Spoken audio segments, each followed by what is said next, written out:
Bonjour à tous et à chacun. 4000 enfants au Cameroun sont victimes de trafic à des fins sexuelles, aux travaux forcés, mais également à d'autres maltraitances.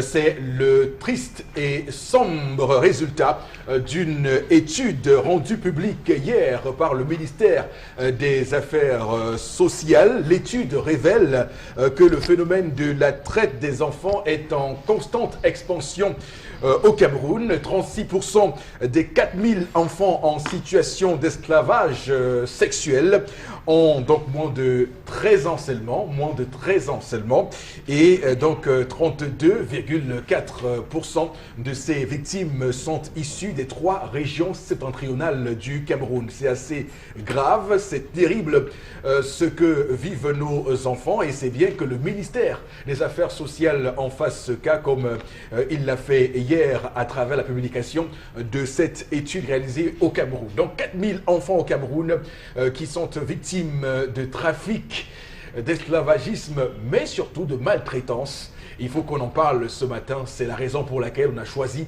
de débuter ce programme ce matin en faisant ce cri, ce grand cri de détresse, et en poussant également une forme de colère. Le Zénith de ce mardi 15 mai 2018, un vrai plaisir pour nous de vous accompagner. Toute la grande équipe est là. C'est le vaisseau qui va se mettre en place pour le voyage, et l'équipage est paré pour ce périple-là. D'abord vous, Charlamel Bachou, bonjour et bienvenue. Bonjour, monsieur Eric Fopoussi Negou. Bonjour à tous les téléspectateurs. Et bonjour à Calixte Béala, qui a dit, 2 points, je cite, « Il manque de la lumière au Cameroun en ce moment ». De quelle lumière parle-t-elle? La lumière physique? L'énergie? Ou alors un autre type de lumière?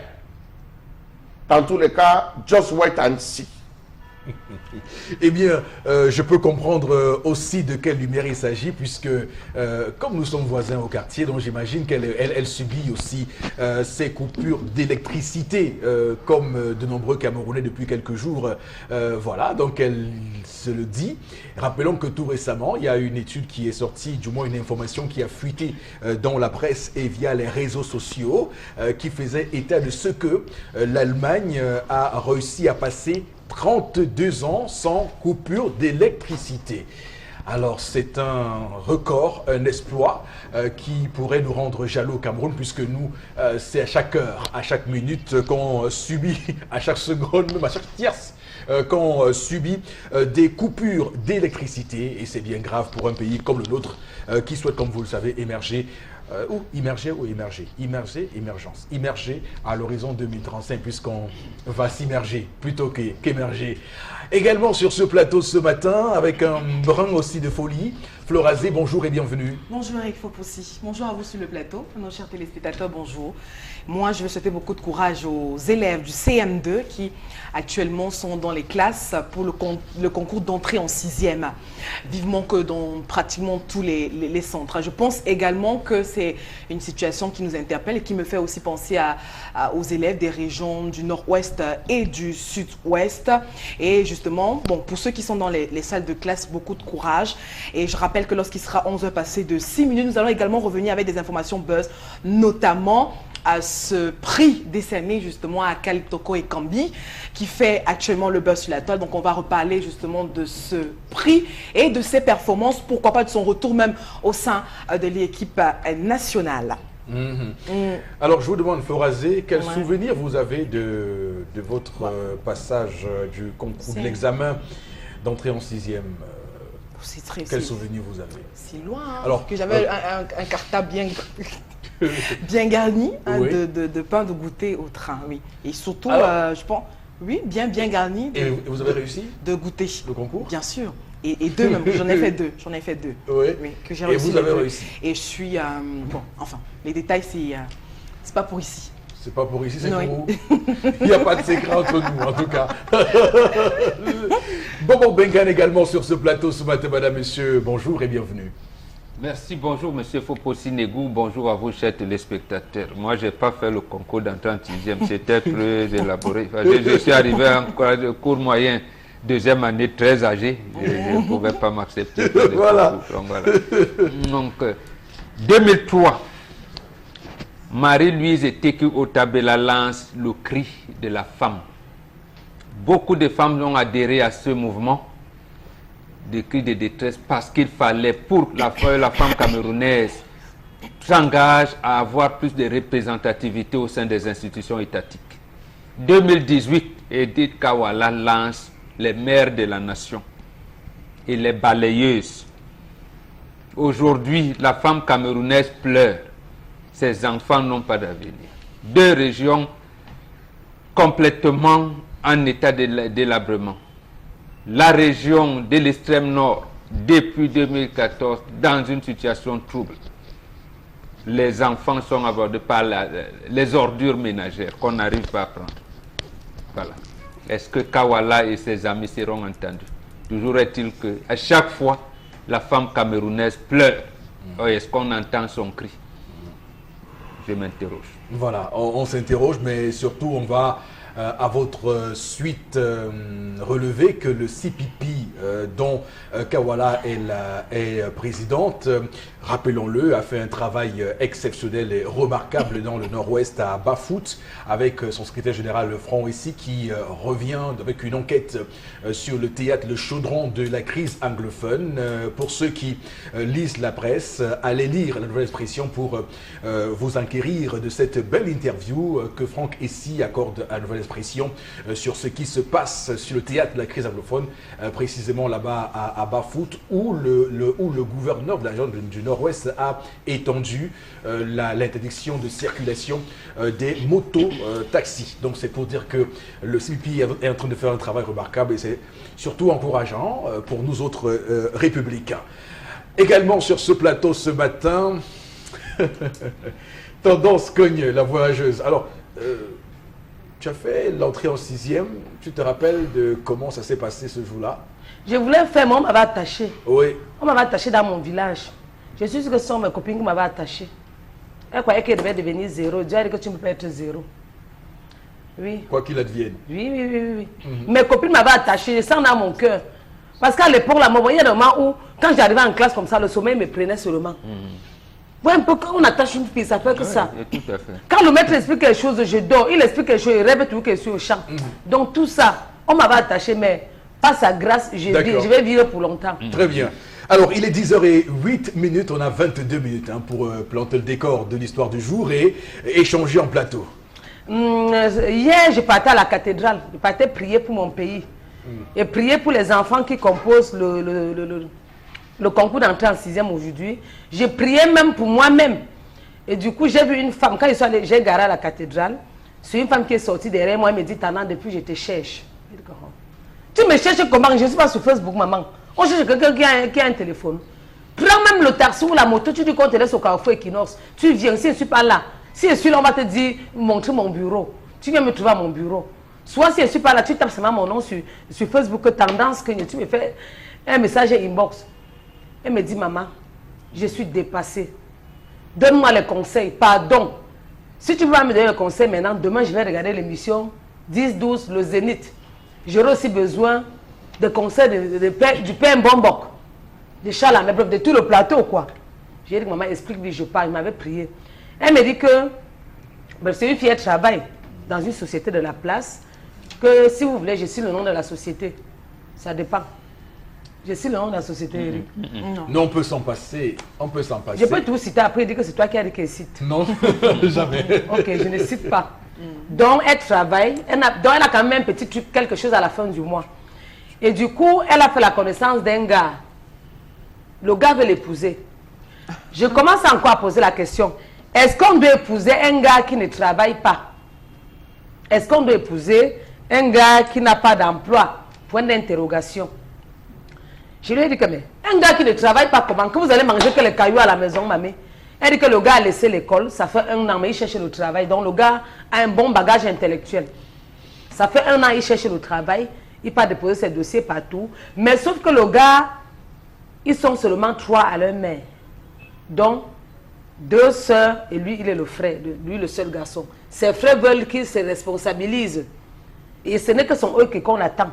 Donc la mère du gars l'a appelé pour dire que ma chérie, si tu es prête, si tu dis oui, on va te doter parce que ton comportement nous plaît. Et vu l'âge de notre fils, il doit se responsabiliser. En attendant pour le travail, maman, on va aller chez vous, te doter, demander la liste de la dot, te doter, mettre ton alliance pour que tu ailles vivre avec mon fils. Aux frais de la maman, de la mère. C'est la mère qui dit qu'elle va s'entendre avec ses filles. D'accord. Cotiser l'argent? Oui, parce que c'est les soeurs du gars un peu. Ah, d'accord, ok. Donc toutes ces 2 soeurs sont en Europe. La mère vit seulement ici avec lui au Cameroun. Non, on a besoin qu'il soit un homme, et un homme vrai. La mère a besoin de petits-fils. Donc elle veut à tout prix aller doter, épouser pour donner à son fils. Sauf que elle est troublée, elle dit que mais, un homme qui ne travaille pas, je me marie avec lui. Mes petites miettes qu'on me donne à la fin du mois, est-ce que ce n'est pas ça qu'il calcule? Donc voilà ce qu'elle m'a un peu dit dans ses commentaires. Elle a besoin de vos conseils. Est-ce qu'on doit épouser un homme qui ne travaille pas? Si oui, pourquoi? Oui, d'accord. C'est une histoire intéressante, j'ai envie de dire, ce matin, parce que ça nous permet d'ouvrir les brèches des gros problèmes vécus par de nombreux jeunes Camerounais dans un contexte où il y a le chômage ambiant, où l'insertion sociale n'est plus au socio-professionnel, plus loin, socio-professionnel n'est plus aussi évident, n'est plus aussi mécanique qu'avant. Donc on peut mener aujourd'hui des longues études, revenir au quartier et voilà, sombrer dans le chômage. Alors Florazé, la première question c'est pour vous ce matin parce qu'il s'agit d'une femme qui pose un problème réel. Auriez-vous posé le problème en ces termes-là? Non. Non. Je Comment? crois que Eric Fopoussi, avant de s'engager dans une relation, surtout quand on parle de mariage, il y a des enjeux, nous allons des grands enjeux, parce qu'on veut fonder une famille, on veut construire un devenir. Et malheureusement, ça se budgétise. C'est-à-dire au-delà des projets en l'air, ça veut dire la parole et tout, on planifie sur du papier et tout. Pour la concrétisation, il faut bien qu'il y ait des fonds. Je veux parler notamment des finances, excusez-moi, parce qu'on est entouré de... Ça veut dire que vous posez le problème dans le même thème que la femme en question? Non, aussi, parce vous savez, je vais être avec le garçon. Oui. Parce que le garçon, l'homme, il est amoureux et Dieu merci, il est dans une famille où ses sœurs, ou autour de lui, on a réussi. Donc on a quand même... Nous aurons l'occasion de revenir sur le garçon. Oui, on a quand même un soutien. Parlons Florazé, de cette femme. Non, la femme, expliquez-nous ce qu'elle veut. Mais la femme n'a rien à... C'est l'homme. Je dis que c'est l'homme qui doit pousser la femme, justement, à peut-être changer ou pas d'avis. Mais je dis que le garçon qui veut prendre pour la fille, je veux dire la femme, hein, comme pour épouse. Vous insistez. Non, oui, j'insiste. Pourquoi vous voulez? J'insiste.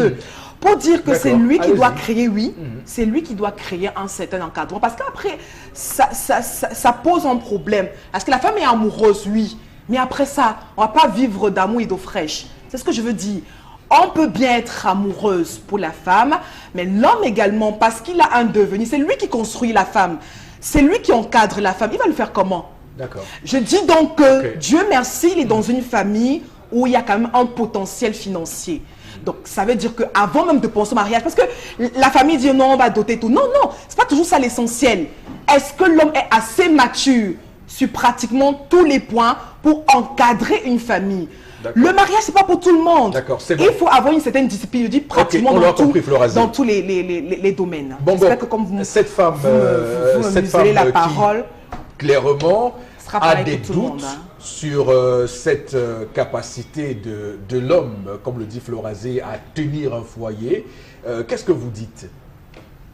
Je dis que cette femme, elle n'est ni amoureuse, ni organisée. Je dirais même qu'on ne lui a pas appris les canons de la gestion d'un couple, les canons du mariage. Elle ne s'y connaît pas. Elle ne s'y connaît pas. Apparemment, elle dit aimer ce garçon. Mais lorsqu'on arrive au moment où on veut concrétiser, et là je dirais c'est une chance pour elle. Voilà. Parce que là au moins, contrairement à ce qui est communément admis aujourd'hui, ce n'est pas le garçon qui vient doter, qui se bat pour faire le moyen Voilà, c'est la famille qui s'organise, parce que c'est en principe, c'est comme ça que C'est ça du domaine doit... réservé de la famille. Oui, oui. C'est général. la famille qui vous donne une femme.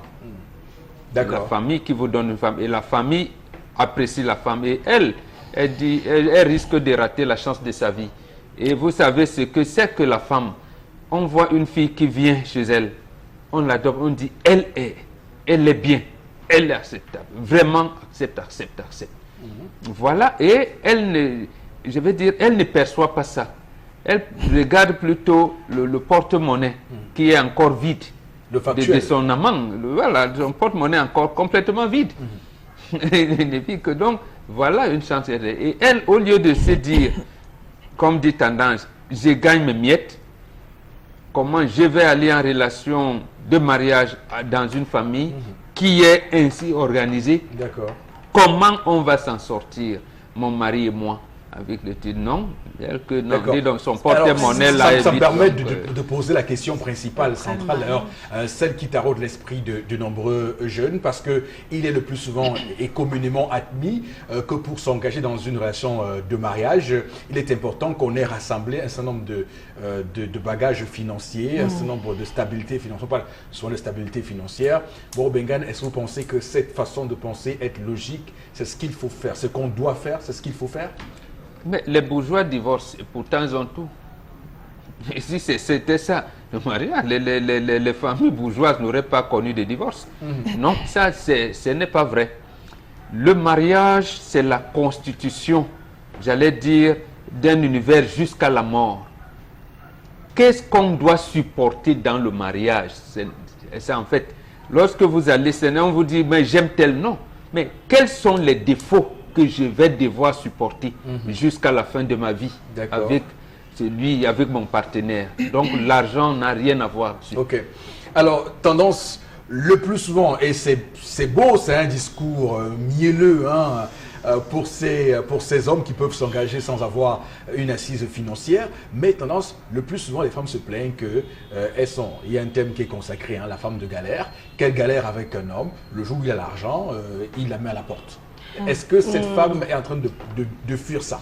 Je ne dois pas conseiller une fille de se marier avec un homme qui ne travaille pas. Oui. Mieux, je fais ta connaissance quand tu travailles déjà. Après, tu payes ton emploi en continu. Non, parlons peu, mais vrai. On se connaît. Les femmes m'ont envoyé le message pour dire que non, pourquoi ne pas l'épouser? On se connaît. Quand vous allez partir épouser un homme qui ne travaille pas demain, vous allez sortir avec tous les bouchers du monde entier. Dans les boutiques, donc les hommes ne vont plus respirer dans les snacks. Vous allez sortir pour aller chercher les shows, pour le tromper. Et l'homme peut épouser une femme qui ne travaille pas? Non, là, l'homme peut épouser une femme qui ne travaille pas. Elle vient là, elle accouche ses enfants, elle gère son foyer.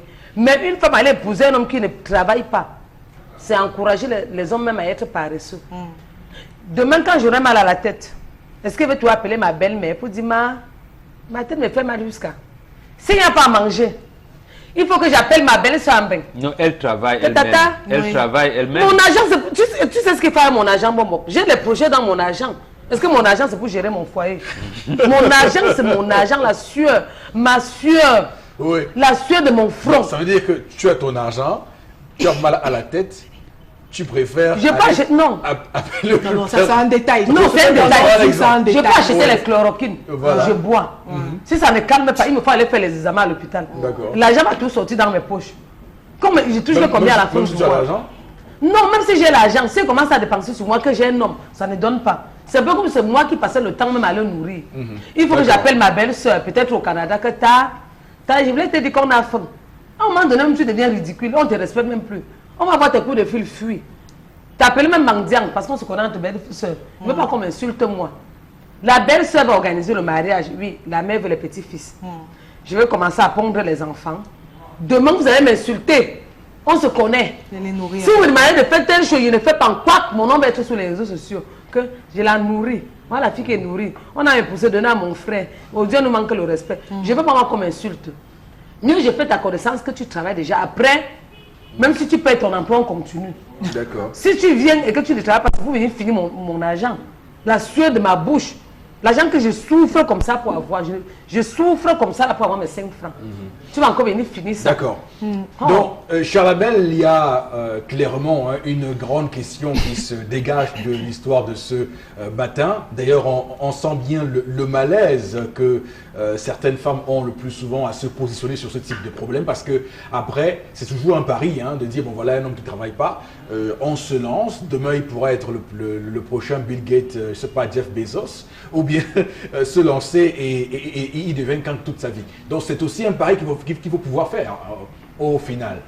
Monsieur Eric Fopoussi-Negou, l'intuition de la femme a disparu dès la naissance des années 2000. Une femme a ce qu'on appelle l'intuition, la perception, la sensation. La femme s'est sentie des choses que le commun des mortels ne parvient pas à sentir. Méfiez-vous si votre femme vous dit le matin, la journée si je ne la sens pas, c'est mieux que tu restes. Restez. Nos mamans avaient ce don de sentir. Nos mamans avaient ce don de se lever et de dire, l'école ne sera pas bien aujourd'hui pour toi mon fils, reste. Vous restez à la maison, vous entendez qu'il y a eu un éboulement. Et je prends le dernier cas en date, l'éboulement, les fondements au niveau du collège monté. Je peux vous le dire, parce qu'on avait vécu cet événement à Yaoundé.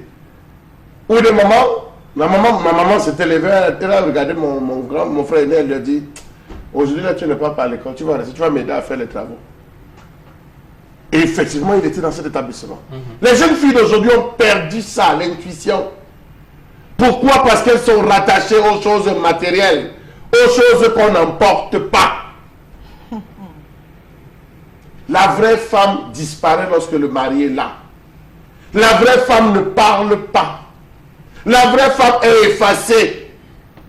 Lorsque vous sortez avec elle, même si elle a plein d'argent, elle va vous donner en disant, tiens, c'est toi l'homme, gère. Tiens, paye les factures, c'est toi l'homme, gère. Voilà le vrai. La vraie femme ne sent pas le travail, l'absence du travail, la faiblesse de l'homme. La vraie femme veut se donner à fond et comme dans la vie. Et la vie du mariage, la vie de copinage repose sur 3 P. Participation, préparation et programmation, ou si vous voulez, projection. Lorsque vous écoutez cette histoire, où est la préparation dedans? Où est la participation dedans? Où est la projection? En fait, cette femme est dans un film, permettez-moi, cette jeune fille est dans un film, où elle est l'acteur, elle est le chef bandit. C'est-à-dire, elle réfléchit en même temps pour elle, et elle réfléchit pour le gars avec qui elle vit. Conséquence, elle se trouve elle-même perdue dans son propre film, où les scénarios, les feuilles de scénario vont comme le vent qui soulève. Elle est perdue dans son propre scénario, et vous allez voir ce type de femme, à 40 ans, elle ne changera pas. Vous avez des femmes qui, parce qu'elles sont sergents-chefs, parce qu'elles sont commissaires de police, parce qu'elles sont inspecteurs de police, parce qu'elles sont lieutenants-colonels, je ne sais pas moi quoi, se retrouvent à confondre le grade à la fonction, à la maison, au rôle qu'elle doit jouer à la maison. À la maison, elle veut toujours être sergent-chef. À la maison, il croit qu'on obéit, on doit aller. Voilà ce qui je retiens le terme d'intuition parce que ça permet au moins de mettre en perspective pour cette femme qui nous regarde et qui forcément a besoin de conseils, de bien réfléchir parce que rappelons que Michelle Obama, je le rappelle, a rencontré Barack dans un cabinet d'avocats dans lequel elle était titulaire. Barack est arrivé en stagiaire et elle n'a pas mis en avant son statut très avancé à ce moment-là. On dit qu'elle n'est pas son mari en âge. Oui.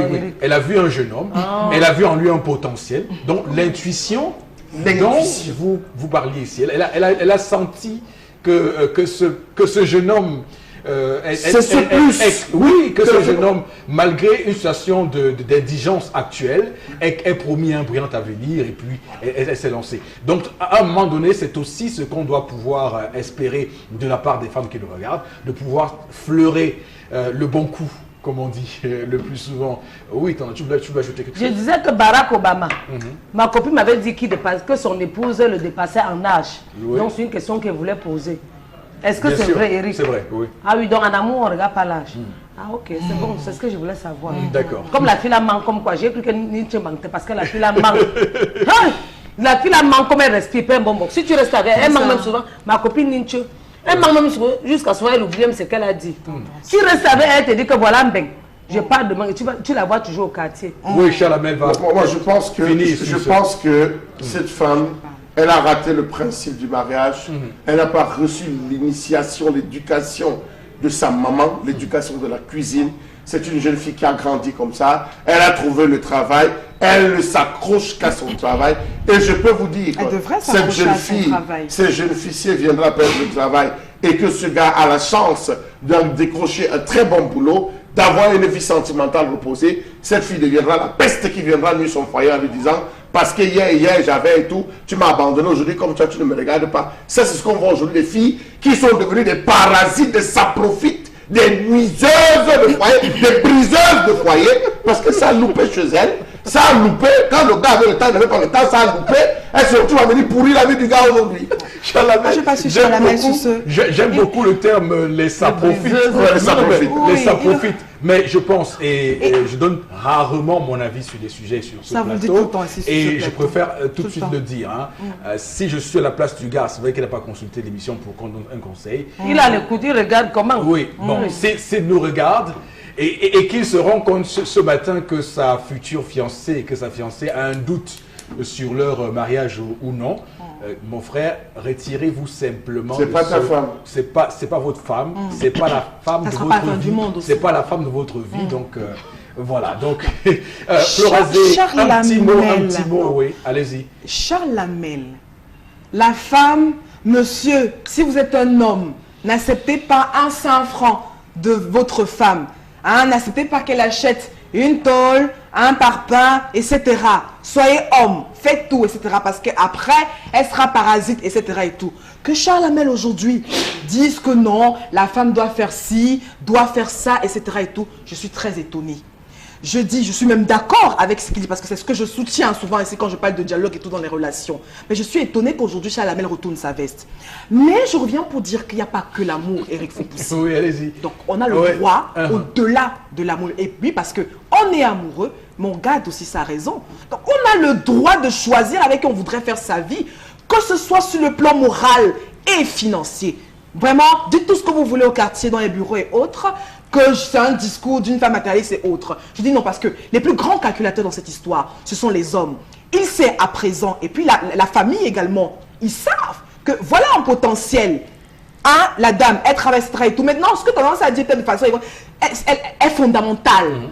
Est-ce que cette famille n'est pas en train de vouloir utiliser cette dernière au profit justement pour que le garçon émerge, etc. Le mariage, c'est pas tout.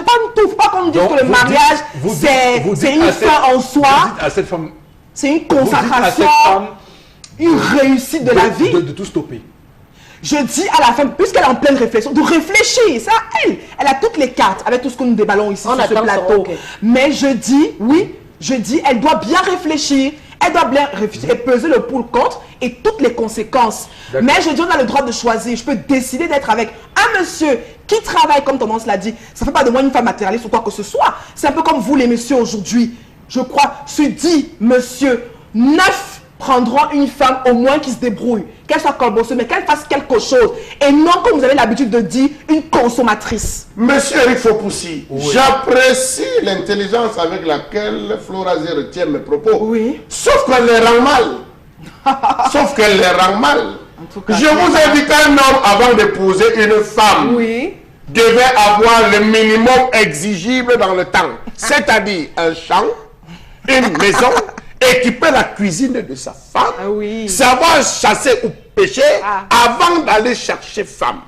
Aujourd'hui, permettez-moi, j'achève, parce que vous retenez, c'est pour ça que je vous donne la réponse. Vous le retrouvez dans mes propos. Non, je dis l'homme ne devait prendre femme que lorsqu'il avait une maison, un chez lui. Parce que c'est la première question que posait le beau-père. Toute première question. Tu la prends pour la mener où? Il dit chez moi, dans ma maison. La maison que j'ai construite. La famille, ce que vous ne savez pas, c'est que cette histoire, elle est belle. Cette histoire est d'une beauté incommensurable. La maman, la famille du gars a pris toutes les dispositions pour que le gars soit un homme responsable.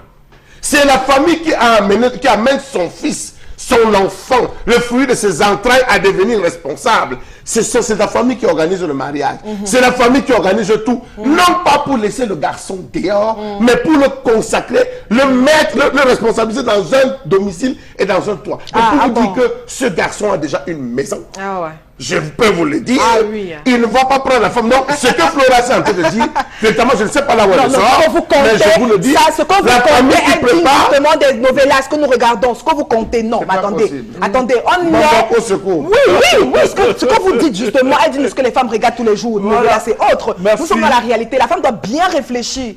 Là où elle est en train de mettre ses pas et supporter les conséquences. Justement, c'est ce qu'il ne faut pas faire. Ah. Il ne faut pas réfléchir. Non, il faut réfléchir. Je l'ai dit ici. On garde la tout à raison l'heure.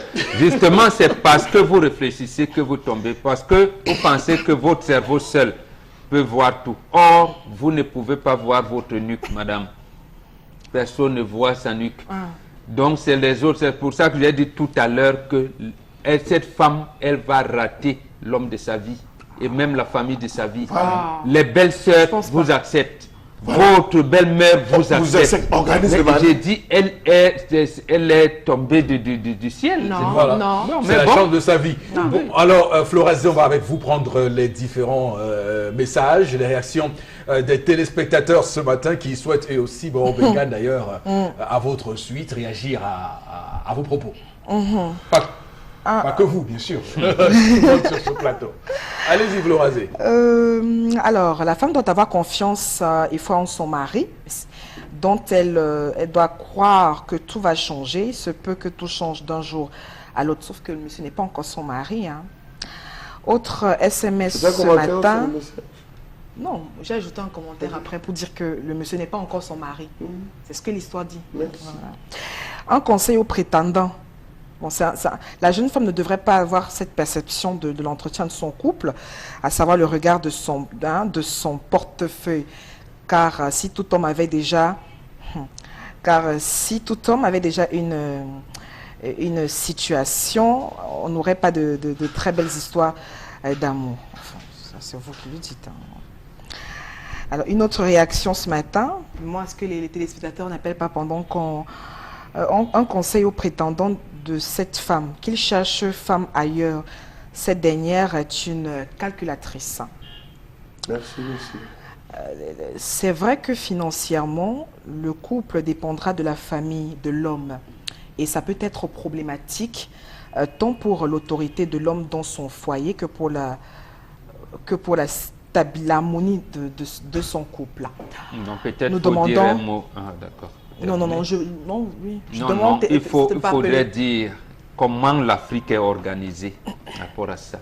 Lorsqu'un homme s'engage, un garçon s'engage à se marier, c'est votre famille. D'abord, même ce que vous appelez aujourd'hui jugement d'hérédité, ça commençait par là. Le papa vient vous dire, vous construisez ici, vous allez faire votre plantation là-bas. Si je ne suis pas là demain, vos petits frères seront répartis de telle manière, de telle autre. Votre sœur, qui s'ils vont en mariage et que ça ne réussit pas, comportez-vous de cette manière, de telle manière ou de telle autre. C'est comme ça que ça veut dire que ce garçon, comme je l'ai dit, sa famille l'encadre parce qu'on voudrait qu'il soit le père de la famille et on va l'encadrer dans ce sens. Ce n'est pas justement la déviance qui est la déréglementation sociale qui est arrivée à partir des années 80, fait que tout le monde a ses repères. Et c'est tout le monde qui va vous dire. Le renouveau. Hein. Oui, absolument. Donc, les années 80, ça coïncide avec l'avènement du renouveau en 82. Oui, Florazé. Comment peut-on affirmer que la dame n'est pas amoureuse du jeune homme? Or, elle demande conseil auprès de tous. Elle fait les calculs. Quand on dit, doit-elle m'engager avec lui alors qu'il ne travaille pas? Et c'est tendance qui aime dire, au nom de l'amour, on ne pose pas ce genre de questions. À accepter la vérité et à la réalité en face. Tout le monde fait les calculs. Je vous ai compris. Nous constatons... Je vous ai compris. Je crois que quand on aime, on ne calcule pas parce que l'amour est soi-disant aveugle. Pourquoi une fois qu'une femme a de l'argent, son homme est amoindri? Je voulais vous dire que je connais l'histoire d'une femme Oui. dont un homme est venu demander la main, bon, il voulait épouser la femme, mais la femme a demandé à ce que l'homme lui présente l'état de son compte bancaire, l'état dans ses réunions, Pourquoi ce type d'exemple ne m'étonne pas? l'état de voir sa situation financière. C'est normal. L'homme a joué Pas avoir franc de jeu, bancaire. il est venu présenter Ouais. parce qu'il avait une dette de 1 million dans une réunion. La femme a dit que non, tu viens chercher mon argent pour pouvoir rembourser. Elle est partie jusqu'à aujourd'hui. Est-ce qu'on peut appeler ça de l'amour? Pourquoi pas? Non. Elle voulait savoir si elle n'a pas fait un braqueur. Oui, c'est important. Il y a les hommes qui... Tu peux être là, que c'est un bandit, tu fais comment? On se renseigne. Jour où le C'est bandit important. arrive, là même, il est très mielleux dans son truc. Et là, vous tombez, comme tu Ils ont dis pas la souvent, langue de dans bois. les tchoukis. C'est ça. Vous savez, nous Pocket. disons tout haut ce que certaines personnes ruminent là, ruminent en... Vraiment, nous, vraiment. Je rencontre quelqu'un, ce sont les premières. Qu'est-ce que tu fais dans la vie? Tu es issu. Ce sont des Non, questions faudra naturelles. Utilisez votre Naturel. ce que vous appelez sixième sens. L'intuition. N'entrez pas dans les l'intuition. calculs. Oui, oui. Non, pas dans les calculs, mais Cultivez, dans le cultivez dialogue, ça. Non, dans le dialogue, on peut justement, notre intuition peut nous aider, mais Non, avec non, certaines, Mais grâce à certaines informations, Chalamel, il faut c'est mon comprendre avis. aussi les femmes aujourd'hui, hein, Oui. parce Pardon? qu'il y a tellement d'hommes mesquins qui sont arrivés et qui ont trompé les femmes que désormais, elles préfèrent avoir des garanties. Mais on va toujours les tromper. Avant de se lancer. On va davantage les tromper. Et en plus, même quand tu aujourd'hui. parles avec un homme qui ne travaille pas, si ta mère est malade, qui va l'envoyer à l'hôpital? Toujours toi. Il faut également que les hommes Si arrêtent ton ça. père est malade, qui va l'envoyer à se l'hôpital alors qu'elle a un beau fils? Donc, Un homme qui tout accepte l'esprit, là. d'épouser une femme qui trace sans rien. Il doit se cher battre. Lamel Oh. et Mbombo, je ne sais pas si comment vos filles feront, mais j'espère que vous n'aurez pas On fait leur apprend les À des hommes qui vont se faire entretenir Voilà. par leur femme. Tout à fait. Merci beaucoup à vous. On va aller voir Monsieur Bachou Lamel. J'ai dit quoi le voir? On va le voir parce qu'il va changer d'humeur dans un court instant. A tout de suite sur Equinox.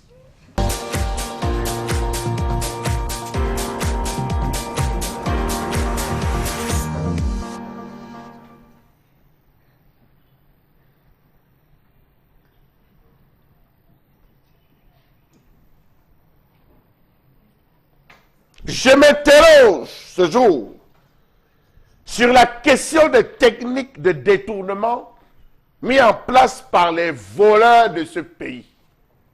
Oui, les voleurs. Comment comprendre que les techniques de vol soient si nombreux et que les voleurs ne tarissent pas d'imagination en matière de distraction des fonds publics? La preuve, nous sommes à l'heure actuelle au ministère des Finances avec Emmanuel Lebou et cette fameuse affaire des comptes fictifs.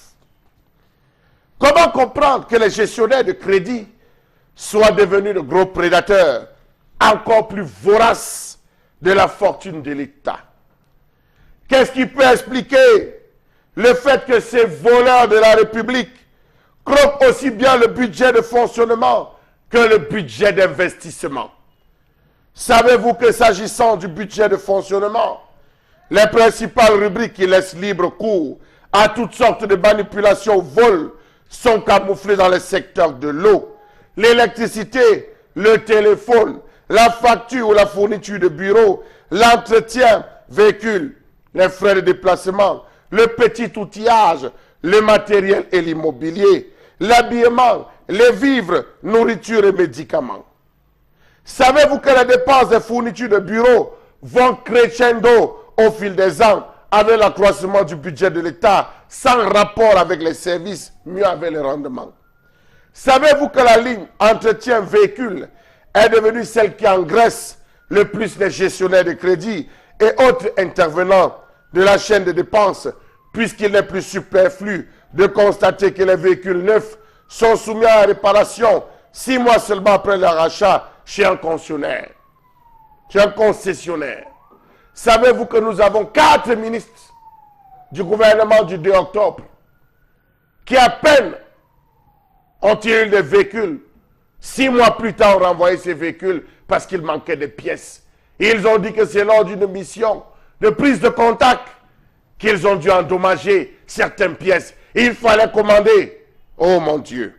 Comment comprendre qu'au cours d'une année budgétaire, comme celle en cours, le même véhicule est souvent réparé 1, 2 à 3 fois à hauteur d'un montant, allant parfois au-dessus du montant d'achat de celui-ci, quel qu'en soit l'état? Comment comprendre le fait que les tickets de carburant servis aux administrations soient presque automatiquement transformés auprès des stations-service en argent moyennant l'abandon de 10% de la valeur faciale? Comment comprendre que les frais de déplacement soient énormes, que dis-je, un gros gouffre à sous des fonds publics? Savez-vous qu'il est de notoriété publique que moins de 30% des missions soient effectivement effectuées? Savez-vous que pour de nombreux responsables, c'est leurs correspondants des régions qui sont généralement appelés à la rescousse pour visser des fausses feuilles de mission en arrivée et au départ? Savez-vous que pour tout service de petit outillage, matériel et mobilier, cette rubrique est prévue chaque année? D'un exercice à un autre, elle est en nette progression, même s'il n'y a pas eu de réforme ou de création de services nouveaux. Ceci étant dû au fait que, dans la réalité, il n'y a aucun achat très souvent où on achète des matériels déjà existants. Savez-vous que pour détourner aisément l'argent des pauvres contribuables que nous sommes, les voleurs là, les pilleurs là, les prévaricateurs là, procèdent généralement au sabotage multiple des équipements, à la gestion calamiteuse des frais perçus au titre des amendes lors des contrôles routiers, au fonctionnement opaque du bureau de gestion du fret terrestre, cet autre serpent de mer devenu un État dans l'État, à la minoration par quelques notaires du prix des immeubles dans les actes de vente au détriment du fisc, à l'organisation frauduleuse des ventes, aux enchères dans le secteur des forêts et de la faune, au gonflement des salaires et pensions des fonctionnaires, réseau déjà mis en branle. Savez-vous que pour détourner l'argent, pour détourner aisément l'argent du pauvre contribuable, les voleurs la procèdent généralement à l'établissement de fausses vignettes et l'émission de faux timbres fiscaux, pratique dénommée Al-Qaïda, qui s'opère au moyen de fausses machines à timbre, à la vente illicite des terrains du domaine national et des lots domaniaux, à la facturation des prestations fictives dans le domaine des marchés publics, au doublon dans le domaine des travaux publics, qui sont une source de détournement d'énormes sommes d'argent, à la surfacturation, qui contribue aussi à ruiner l'État, au surenchérissement, au détournement vers le circuit intérieur des carburants, hors taxes destinés à l'export. Savez-vous que les acteurs de la corruption et les auteurs des atteintes à la fortune publique, mus par le goût exagéré du lucre et à la recherche effrénée de l'argent, se montrent toujours plus imaginatifs pour parvenir à leurs objectifs? Oui, je parle des voleurs de la République, pilleurs en bande, membres de la loge unie des prévaricateurs de la fortune publique, membres du gang le plus célèbre dans l'histoire de ce pays. Vous êtes des voleurs. J'ai dit, venez me taper. Cher ami, attention, hein? J'espère que vous avez un garde du corps qui vous accompagnera juste à 12 heures après l'émission. Quand vous dites que venez me taper, on viendra peut-être vous taper, hein? Rassurez-vous. Vous passez à tabac et vous dire combien vous êtes un frein dans l'éclosion, mais surtout dans la manifestation de ce qu'on appelle au Cameroun les grands esprits de Pinocchio. Alors, vous avez terminé par la grande loge unie des prévaricateurs du Cameroun. Et c'est ça qui peut être constitutif qu'on vous tape juste après l'émission. Bon, soyons sérieux quand même. Alors, cette question que vous posez ce matin, cher Lamel, nous montre comment les Camerounais, au fil des années, sont devenus des antipatriotes, ont commencé à détester leur pays, ont commencé à mettre leur pays au sol, ont commencé à penser que leur intérêt particulier était au-dessus de tout et même de la nation, au point d'inventer, de mettre en place des stratégies, mieux des stratagèmes pour ponctionner l'argent de l'État, l'argent public. Et on voit bien ce que vous décriviez ici, les pannes fictives, des actions de surfacturation, mais également tout ce qu'on pourrait mettre ici comme des manœuvres dilatoires en vue de faire en sorte que l'argent puisse au final être décaissé. Parce qu'on vous envoie en mission, vous faites tout pour que la mission dure indéfiniment, parce que vous souhaitez que les frais d'émission puissent augmenter, puissent grandir et qu'au final vous vous enrichissiez vous-même. Bon, Bengan, c'est révélateur de quoi ce type de comportement? C'est révélateur de la construction et de l'entretien de la corruption implémentée par le sommet de l'État. Je le dis pourquoi? Parce que les propos de Charles Hamel m'ont rappelé une période, 1987. Il s'est passé 2-3 choses. Si vous lisez Cameroun Tribune, numéro 3773 du 14 janvier 1987, le titre à la une, la démocratie s'affirme, l'économie se renforce. Un mois plus tard, le 20 février de la même année, oui. Cameroun Tribune numéro 3804, on dit le Cameroun avance, un constat rassurant par le chef de l'État. Et vous vous rappelez que c'est cette année, à la fin du mois, que le chef de l'État a donné sa première interview à la CTV. Effectivement, Éric Tchindjé lui avait posé des questions relatives à ce que Charles Hamel développait tout à l'heure. Il lui dit, le FOGAP est en train de tomber. Qu'est-ce qui se passe là-bas? La banque des PME ne va pas. Il y a l'argent sort, des détournements. Le chef de l'État dit, je n'ai pas de preuves. Et c'est pour ça qu'il amène donc Cameroun Tribune à titrer que le Cameroun avance, un constat rassurant dressé par le chef de l'État. Mais comment le Cameroun, avec un constat rassurant, et on aboutit aujourd'hui, à 31 ans après, à ce que développe Charles Hamel? C'est précisément parce que dans le congrès dit de la maîtrise, on parlait même de maîtrise de développement, tenu à Bafoussam en 1980, le congrès de l'Union nationale camerounaise, le président Ahidjo déjà avait relevé cet aspect-là. C'est lui qui a parlé de rigueur et moralisation le premier, en disant que les comptes publics ne sont pas bien gérés, ne sont pas maîtrisés. Et il parlait de cela. On dit même que ce discours, je pense du 12 février 80, a duré 4h12 et était interrompu 70 fois par les applaudissements nourris. Ça veut dire, comme vous dites, que ah bon, les Camerounais applaudissaient, disaient que le chef d'État, c'est même ce qu'on veut, c'est même ça là, c'est même. Mais comment donc, quand je vous dis que c'est la construction des détournements des deniers publics implémentés par le sommet de l'État, parce qu'en fait, le système que nous avons hérité de la colonisation française sécrète la corruption. Et c'est pour cette raison qu'on ne contrôle pas les gestionnaires de crédit. Comment doit-on faire pour que les gens cessent de mettre en place des plans machiavéliques pour pensionner l'argent de l'État? Comment on fait? Première chose. Comment on fait? Parce que la CONAC semble ne pas réussir, la NIF non plus semble ne pas, je ne sais pas si ça rentre dans son champ d'action, de vérifier si une telle mission, d'apprécier l'opportunité de rallonger une mission, ou l'opportunité d'envoyer un véhicule au garage, ou l'opportunité de multiplier des bons de carburant. Je ne sais pas si c'est à elle que revient ce type de mission. Les deux organismes auxquels vous faites allusion jouent franchement leur rôle et pouvaient même nous amener à juguler la corruption. Sauf que celui qui les a mis, qui a créé ces organismes, a dit adressez-moi tous les rapports. Et rassurez-vous, quand on a créé la NIF, il est même dit, il est interdit aux journalistes de publier les comptes bancaires des gens. Or, la NIF les a, vous les verrez dans les réseaux sociaux. Donc, et c'est pour cette raison que la CONAC demande au chef de l'État de réviser ces tests organiques en lui permettant d'ester en justice. Donc ici, pour résoudre, je termine par là, il faudrait que le chef de l'État, au bout de 3 ans, parce qu'un DG d'une entreprise publique parapublique a une durée de 2 ans, renouvelable 2 fois. Donc, il ne peut pas faire les 9 ans si les résultats ne sont pas probants.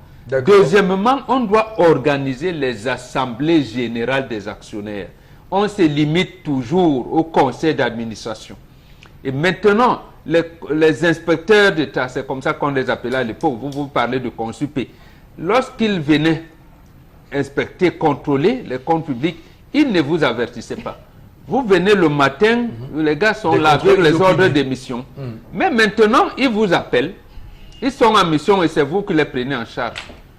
Alors, mais est-ce qu'il n'y a pas aussi là une mentalité camerounaise? Parce que j'ai souvent été un témoin des vrais problèmes des patrons de ministères ou même d'organisations, d'administration qui arrivent dans une administration nouvellement nommée, souhaitent installer une rigueur de la gestion financière, mais c'est ses propres collaborateurs qui disent que mais tu veux jouer avec l'argent de l'État, c'est pas ton argent, parce que vous souhaitez que les gens utilisent rationnellement tel ou tel paquet. On vous dit non, c'est pas votre argent, laissez-nous jouir de notre article 2, comme le prévoit la Constitution et les textes organiques. C'est pas spécifiquement camerounais, non, c'est partout ailleurs ça se passe comme ça. Oui. C'est-à-dire que l'argent, c'est un peu le diable.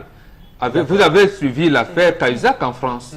L'affaire Cahuzac au Ghana, pour que le Ghana soit mis sur les rails. Vous savez ce que Jerry Rawlings a fait. Donc, en Afrique du Sud aujourd'hui, on commence, vous allez ce qui se passe avec Zuma. Donc, c'est comme ça avec l'argent. Donc, il faut mettre, j'allais dire, c'est chaque président de la République qui implémente un truc. Mais sauf que ici, les Camerounais aimaient leur pays. Et ils aiment même leur pays. Et c'est pour ça qu'ils attiraient l'attention du chef de l'État. Je parle de cette interview d'Éric Tchindjé. C'est justement Éric Tchindjé, il a réalisé que maintenant, attendez, moi je pose des questions au chef de l'État. Bon, lui, il s'attache à... Il venait même d'enlever le ministère des Affaires étrangères. C'est comme ça qu'on appelait à notre époque. Et Tekimboumouan, il lui dit, même vous-même là, il me suffit d'un coup de tête.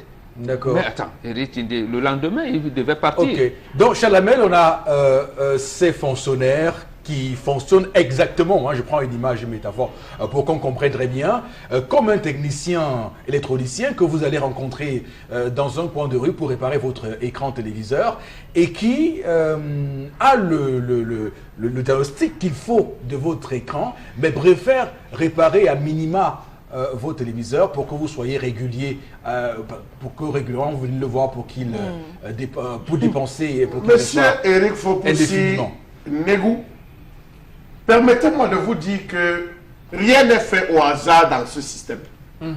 C'est un système bien pensé, bien huilé, dont chaque chaîne ou engrenage a une place particulière. Le premier point de la distraction des fonds dans ce pays, c'est la mercuriale. C'est la mercuriale fabriquée par ces mêmes personnes pour pouvoir manger convenablement l'argent. D'où vient-il qu'on achète un ordinateur à 1 million, généralement de deuxième main, et qu'on le revend dans l'État à 5 millions? Premier point. Deuxième point, l'administration camerounaise est saturée de temporaires. Nous avons des temporaires qui ont fait 20 ans. Dans quel pays? Un pays qui se veut normal, vous avez des temporaires qui ont fait 20 ans. Il a un service, est en fonction permanent ou bien contractuel. Je suis permanent, je suis temporaire. Temporaire sur quel est Robin Kelly. Temporaire au Titi Pierre. Ça s'explique comment? Faites le tour des mairies. Il y a tellement de temporaires. Ils émargent dans quel budget? Point d'interrogation. La presse. La presse. Savez-vous qu'il y a des ministères qui achètent toute une édition? Vous le savez, monsieur Rifopoussi, qu'il y a des ministères qui réussissent l'espoir d'acheter une édition entière de journaux en page de publicité. Cameroun Tribune même allait concerner. Vous avez des journaux qui sont devenus des éditeurs de journaux. Des ministères qui sont devenus vraiment des créateurs, des concepteurs et des magazines et des journaux. Dans quel pays on va? Ça, c'est toujours la distraction de fonds, monsieur Rifopoussi. Vous avez des nominations compliquées. Des nominations compliquées. Chaque ministre qui arrive, balaie l'ancien système, installe son système.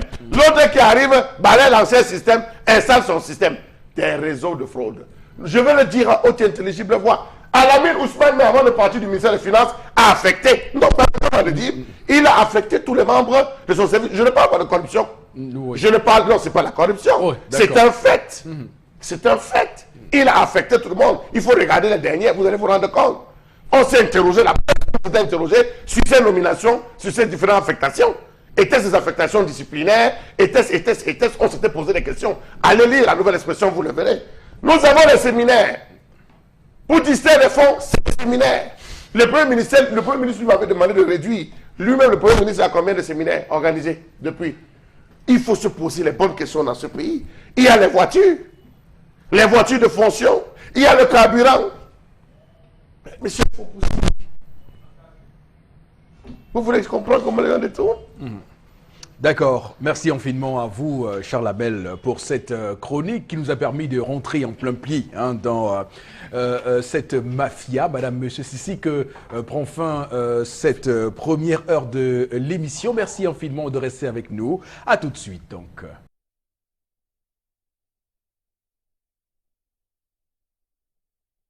Informatique qui nécessite un développement technique pour mettre sur pied un logiciel. Donc ne vous inquiétez pas, ils ne peuvent pas nous taper. Je crois pour revenir avec les propos de Charles Amel. Autre réaction ce matin, si possible, voilà. Je pense que la femme devrait épouser cet homme, voilà, qui fait au moins quelque chose, parce que quand tu t'engages avec quelqu'un qui ne fait rien, cela peut poser un déséquilibre, je pense bien que c'est ça. Cela peut poser un problème dans le couple.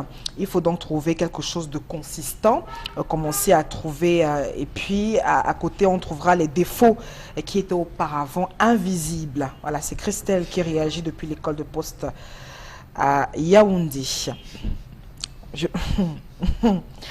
Je pense que ceux ou celles qui vont être dotés peuvent avant tout trouver même un commerce à ce monsieur.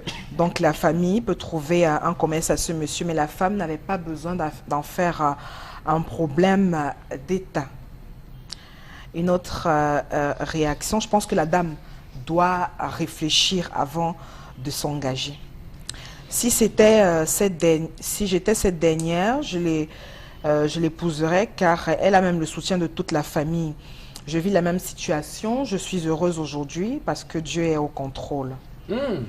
Joli témoignage. Merci à vous, chers téléspectateurs, de continuer à réagir sur Equinox Télévision. On fait de la télé comme chaque matin d'ailleurs. Voici la revue des réseaux sociaux. Merci. Eric Fopoussi, merci de me passer la parole pour cette journée. 3 informations et puis la toute période, on parle de financement, on parle d'argent, mais surtout de cette menace sur le déblocage des financements. On revient donc avec le FMI qui demande au gouvernement d'intégrer dans un délai de 2 mois les dépenses justement liées au carburant et à la sécurité dans la loi des finances 2018. On rappelle, c'est une information qui circule et qui pose pas mal d'interrogations. On évoque aussi l'hypothèque sur le décaissement des 95 milliards de francs CFA prévus pour cette année. Et on rappelle que c'est un grand enjeu, surtout une grosse question qui taraude l'esprit de nos chers internautes. Quel est donc l'enjeu de cette menace sur le déblocage de ces différents financements, surtout avec les 95 milliards de francs CFA par rapport à cette loi de finances. Aussi que c'est au thème de sa mission du 24, qui s'est tenue du 24 au 14 mai dernier. L'équipe pays du FMI, donc dirigée par Corinne Delécha, a donc livré ce rapport et ce diagnostic sur la toile qu'on qualifie d'un échec tous azimuts. Et voilà donc ce qui pose quelques interrogations. Qui a échoué? C'est Corinne Delécha ou c'est le Cameroun ou c'est la mission? Peut-être la mission, le Cameroun, mais le Cameroun, je pense bien. Vous n'arrêtez jamais. Non, parce que certains nos confrères écrivent souvent, parce que là, moi, je sens que lorsque la mission de FMI impose une certaine orientation, elle est dit draconienne au gouvernement, la presse proche du gouvernement commence à trouver le FMI est en train de piéger. Voilà. Donc c'est pour ça qu'il fallait bien savoir. Alors il faut qu'on rentre dans le contexte. Nous sommes en juin 2017. Le Cameroun, le président parle de résilience. Le Cameroun est vraiment dans un contexte économique très compliqué. Il y a de fortes tensions de trésorerie, il n'y a pas d'argent. Le Cameroun souhaite avoir de l'argent et donc le Cameroun rentre au FMI et contracte un accord avec le FMI, ce qu'on appelle les facilités élargies de crédit. D'un montant de plusieurs milliards de francs CFA. Un premier décaissement est fait et le Cameroun promet d'ailleurs via ce décaissement-là de mettre en place des mesures structurantes pour structurer son économie. C'est alors qu'on voit intensifier les différentes actions menées par le ministre des Finances de l'époque, Alamine Ousmane Bey, qui parle des fonctionnaires fictifs, du comptage physique des personnels.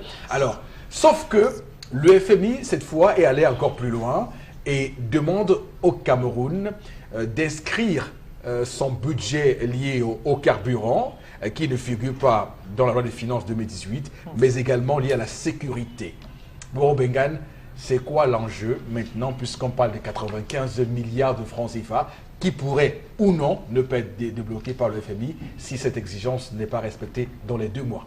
Non, mais l'enjeu, c'est ce qu'a développé Flora. C'est-à-dire, on risque de fermer les robinets si vous ne dites pas, si vous ne présentez pas clairement. Vous y croyez? Oui, on peut fermer. Non, et commençons. Vous avez parlé de juin. Non, si remontons en mars 2017, le Fonds monétaire international a constaté, du moins en le regrettant, que ce que sa directrice avait dit au Cameroun n'a pas été respecté. Notamment, il fallait que les projets, que les projets arrivent à maturation et que ces projets soient exécutés. On s'est rendu compte, et de l'autre chose qu'on ajoutait que Christine Lagarde avait dit, c'est qu'on avait embrassé beaucoup de choses et on n'est pas arrivé au fond de ces choses. Nous avons une institution qui voulait nous aider à parfaire, notamment la Caisse autonome d'amortissement. On a même nommé un nouveau directeur qui commence à, j'allais dire, qui voulait travailler en adéquation avec le gouvernement en leur disant amenons les projets en maturation, exécutons-les. Personne ne l'a écouté en lui disant mais nous avons même plus de 5 000 milliards ici. Nous avons dégagé plus de 2 000 milliards pour payer les PME, la dette intérieure. Personne ne fait rien. Donc, on va donc main et pieds liés au Fonds monétaire international. Puisqu'il n'y a pas d'argent, il faut de l'argent pour financer. Il y a l'argent à la Caisse autonome d'amortissement. Sauf que cet argent-là est soumis à une condition très forte, c'est qu'il va falloir élaborer mais des projets. Mais justement, c'est une condition très faible. Ça veut dire vous allez me dire que un gouvernement de la République ne sait pas élaborer, ne peut pas écrire un projet. Et tous ces séminaires que dénonçait Charles Hamel, c'est pourquoi on vous parle séminaire, atelier de renforcement des capacités. Tout à fait. Ouais. Mais attendez, c'est bien trop compliqué pour eux. Ah d'accord. C'est bien trop compliqué pour eux. C'est vraiment compliqué parce qu'ils n'ont pas réussi à débloquer cet argent. Tout à fait. Donc, maintenant, le FMI vient donc vous dire, monsieur, hier on vous a donné quelque chose accordé avec faute. Maintenant, il n'y aura plus d'accordé avec faute. Vous vous êtes engagé dans les guerres. Cette guerre coûte combien? On vous avait interdit de subventionner le carburant au Cameroun. Donc, une bouteille de gaz qui coûte 6 500 devrait coûter 13 000. Vous en êtes où? Dites-nous. Donc, là... Mais bon, vraiment, quand je vous dis enjeu, que veut le FMI? Le FMI veut quoi au Cameroun? Le FMI veut quoi? Que le Cameroun puisse gérer de manière saine son argent, l'argent public. Est-ce que c'est vraiment ça que le FMI recherche? Non, le FMI veut s'enrichir davantage en appauvrissant. L'orientation principale du Fonds monétaire international, c'est d'appauvrir les États au bénéfice des multinationales et des banques étrangères. C'est tout. Mais c'est pour ça qu'on dit n'y allons pas. C'est-à-dire que pour là, j'étais serré à la place du président de la République que j'ai dit, madame, vous avez donné 400 milliards dernièrement, ça va, je ne prends rien. Allez-vous-en, on arrête. Oui, parce que faire ça pour quelques petits 95 milliards de francs CFA, mais ça veut donc dire que nous-mêmes, nous ne pouvons pas élaborer, la Caisse autonome d'amortissement vous dit, voici l'argent frais, venez prendre. Voilà, la coopération française vous dit, élaborer d'abord les 400 milliards que nous venons de vous donner, c'est pour les communes. Il faudrait que chaque commune vienne avec le programme national de développement participatif. Là encore, c'est bloqué. C'est encore l'ambassade de France qui essaye d'aider le gouvernement camerounais à élaborer les projets pour consommer votre argent. Donc, en fait, le FMI continuera à nous appauvrir. Oui. Je veux dire appauvrir le pays, mais à enrichir certains individus qui vont voir Puisque le fonds c'est bancaire. puisque c'est l'endettement, on va dire que c'est pas le FMI qui donne comme ça pour rien. Mais c'est une banque. l'endettement, bien sûr. C'est une banque. Parce que beaucoup penseraient que c'est quand ils font ça, c'est Non, parce qu'ils c'est veulent pas nous donner, c'est vraiment l'endettement. Parce que de temps manière, Oui. vous lui dites que mais j'ai le cancer, vous dites non, votre cancer, je ne veux pas. Et c'est le palu. Moi, le palu que vous avez. Vous dites non, le palu, je peux supporter avec les petits médicaments. Attaquons le cancer, vous dites non. L'argent pour la chimio coûte très, très cher. Laissez, moi, c'est ça. Donc, et vous allez donc faire quoi avec un médecin qui vous dit, vous changez de médecin? Est-ce que parce que le FMI est une banque, parce que le FMI a mis en place cette facilité élargie de crédit, est-ce que le FMI, par ses injonctions et ces conditions-là, ne montre pas qu'à un moment donné, il n'est pas très sûr de la solvabilité du Cameroun et qui veut s'assurer que le Cameroun peut rembourser cet argent à une échéance raisonnable? Effectivement. Oui. Et là, c'est effectivement le problème qui se pose. Oui. Parce que Christine Lagarde a dit qu'elle craint que le taux du Cameroun pourrait atteindre 39%. D'accord. Lorsque le taux d'endettement atteint à ce niveau, ça veut dire qu'en fait, vous êtes à terre. Et elle ne comprenait pas pourquoi l'atteinte du point d'achèvement en 2006, aujourd'hui, on en soit encore là. On ne puisse pas se relever. Donc, effectivement, c'est là le problème. On vous dit, on vous donne même, vous allez rembourser comment? Comment? Oui. Le port en eau profonde de Kribi, vous n'en parlez même plus. C'est devenu port autonome de Kribi, alors que ce n'est pas ça. La voie ferrée qui amène là-bas, vous ne pensez même pas faire. L'axe zéro, les Chinois disent qu'ils vont quitter bientôt. Vous n'arrivez pas à donner votre 15%. L'autoroute Douala Yaoundé, non. Non. Bon, Voilà, donc, tout à en fait, le FMI, effectivement, vous avez raison. C'est ça la principale inquiétude. On vous donne même les 95 000, vous ne pourrez pas rembourser. Voilà. Donc, Chalamel, on est un peu là comme un banquier et un individu qui vient, ou bien dans une réunion, hein, vous venez dans une réunion le dimanche, vous voulez contracter un prêt, vous demandez à la réunion de vous donner 5 000 francs, bon, disons, 50 000 francs CFA. Alors, la réunion qui est ici, le FMI, et vous qui êtes l'État du Cameroun, vous dit, mais les 50 000 là, vous allez faire quoi avec? Parce que si c'est pour aller boire les biens au quartier... Oui, on vous a même donné l'argent pour envoyer les enfants à l'école, le préscolaire. Maintenant, dis donc, tu veux acheter le terrain, tu vas. Parce que le FMI veut assurer que l'argent qu'il donne là, cela sera investi dans des projets qui pourront être rentables au Cameroun. Parce que c'est pour aller dépenser les fonds de carburant, les surfacturations, les papiers hygiéniques qui coûtent 2500 francs, 3000 francs CFA. C'est pas la peine du coup. Monsieur Rifopoussi, pour vivre en paix, évitez d'écouter les discours. Vraiment, évitez d'écouter les discours. Comment on peut boucher les oreilles à la Ces discours sont des mensonges, tout simplement. D'accord. Émis par des tam-tams creux. Je le dis pourquoi. Les ONG sont dans ce pays depuis combien d'années? 50 ans. Quand nous avons les ONG. Regardez la ville de Bertois. Combien d'ONG à Bertois? Combien d'ONG dans le nord? Lutte contre la famine, lutte contre l'avancée du désert, contre l'oncocercose, lutte contre ceci. Ça a déjà changé. Mais cher Chalamel, vraiment, la question que je vous pose ce matin... Non, attendez, est-ce que ça a déjà changé? Je vous pose ce matin. Monsieur, il faut aussi, j'en viens. C'est que le FMI est en train de vouloir donner son argent au Cameroun. Monsieur Fopoussi, j'en viens. viens. Le Cameroun peut rembourser. J'en viens. Si déjà à ce niveau, il n'aide pas le Cameroun, vous pensez que c'est à travers un prêt? On a dit une réduction du train de vie de l'État avant même qu'on nous donne la première aide. Quelles sont les voitures qu'on a offertes au sous-préfet et au préfet? Quelles sont les voitures qu'on a offertes au gouverneur? Quelles sont les voitures dans lesquelles les ministres roulent? Vous pensez qu'un sous-préfet lambda, dont la voiture coûte minimum en termes de consommation à Cameroun 100 000 francs la semaine, ce qui fait 400 000 le mois, tant qu'on n'avez pas retiré la voiture là, il peut changer son train de vie? Attends, Gandhi n'en a pas encore. 400 000. L'entretien de ces véhicules, ça coûte combien? D'accord. Alors, monsieur Rifopoussi, c'est un leurre que de dire réduire le train de vie. Si on réduit le train de vie et que les gars n'ont plus de bons de carburant, ils vont ponceler chez les usagers. D'accord. En tout cas, je constate que le FMI a une fixation sur le carburant. Souvenez-vous bien que tout récemment, le Cameroun, le FMI avait demandé au Cameroun de remonter les prix à la pompe. Et le gouvernement avait à l'époque dit que non, ça pourra jouer sur les ménages. Et le FMI a dit non, pas forcément, parce que le carburant, c'est les bons de carburant ici. Il faut aussi, c'est très simple. Voilà. Que l'État du Cameroun retire tous les véhicules qu'ils ont vus au sous-préfet, qu'ils ont vendu toute l'administration, les VX, les V8, tout ce qu'ils ont donné, et qu'on donne les véhicules des orphelins. D'accord. Qu'on offre les véhicules des orphelins dont la consommation ne dépasse pas les 30 000, 35 000, 40 000. Comment les sous-préfets iront en tournée de plus de contacts, tournée économique? Ils vont aller avec les motos. C'est ça le service de la nation, monsieur Rifopoussi. D'accord. Donc, du coup, le FMI qui fait une fixation sur le carburant, je rappelle que le Cameroun a subventionné le là, parti. Vous allez voir, je vous coupe, excusez-moi.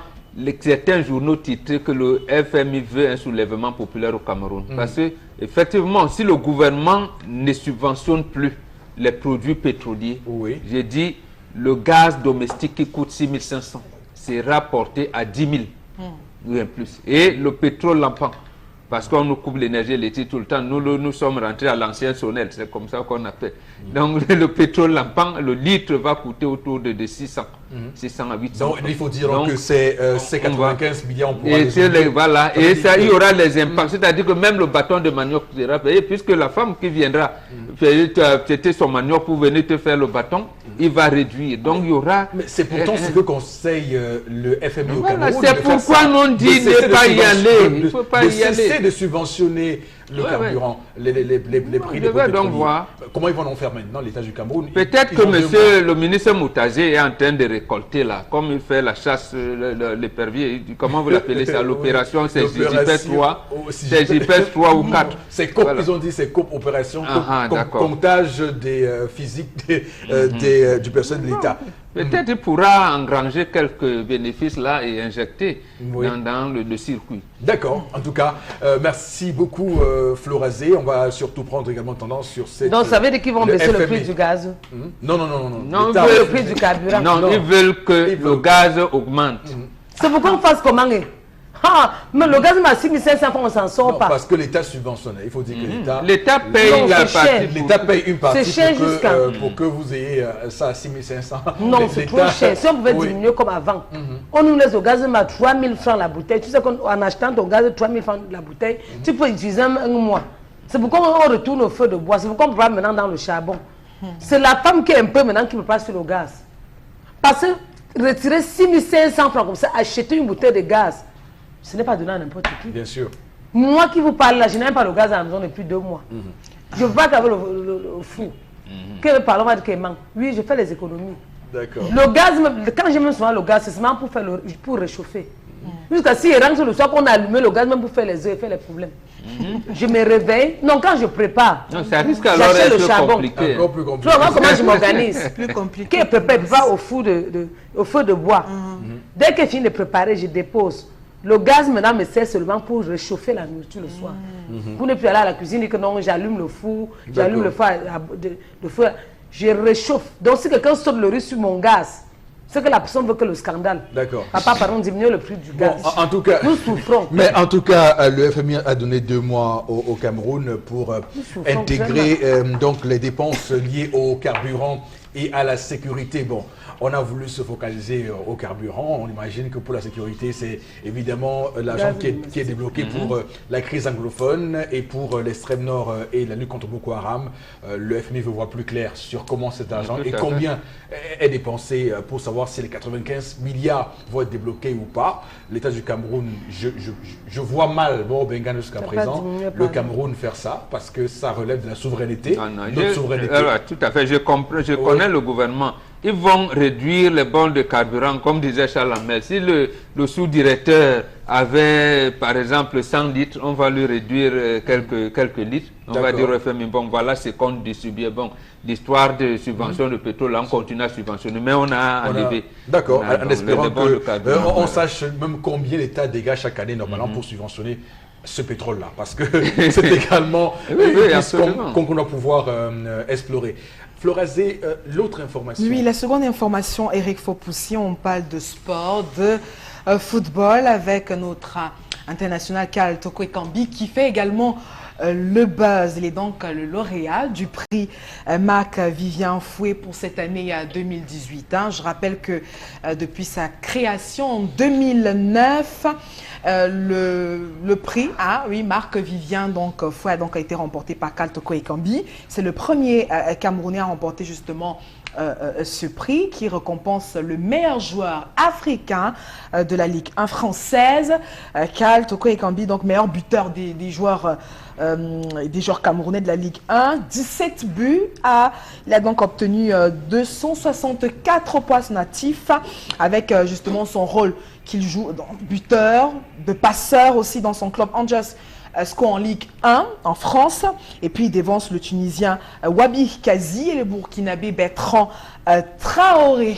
Vous savez, sur la toile, il est très bien félicité et certains fans de l'équipe nationale et puis même de cette star espèrent revoir Toko Ekambi justement chez les Lions Indomptables pour la CAN 2019. On se rappelle, lui qui n'a plus joué dans l'équipe nationale depuis la Coupe de Confédération en juin 2018. Voilà donc des performances qu'on attend aussi au sein de l'équipe nationale. Pourquoi pas, je parle comme les fans, je parle comme les amoureux du football camerounais, pourquoi pas avec lui remporter la CAN 2019. Alors, puisqu'on parle de sport, j'aimerais quand même marquer un temps d'arrêt également pour dire que David Maïbi, qui a été un père pour moi, donc est décédé le 15 mai 2016. Vous savez tout ce qu'il a fait pour les footballeurs camerounais à travers le Sinafoc. Donc, on va également penser à lui aujourd'hui, hommage donc à David Maïbi, et dire que donc Karl Toko Ekambi, qui a été, je le rappelle, rappeur, il a fait du rap avant d'être footballeur.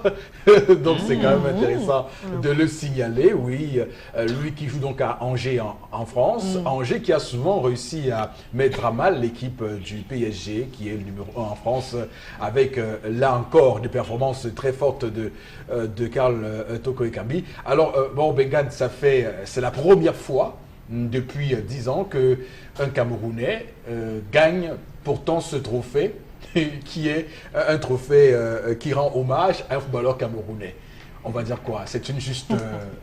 ça veut dire simplement, en fait, il faut dire qui est le collège. On les choisit où? En France. En France, on ne les choisissait pas dans le monde entier. Je pense que Samuel Eto'o aurait eu... C'est deux chaînes françaises internationales qui ont mis en place ce qui trophée. dépendent du Quai d'Orsay. Qui dépendent du Quai d'Orsay.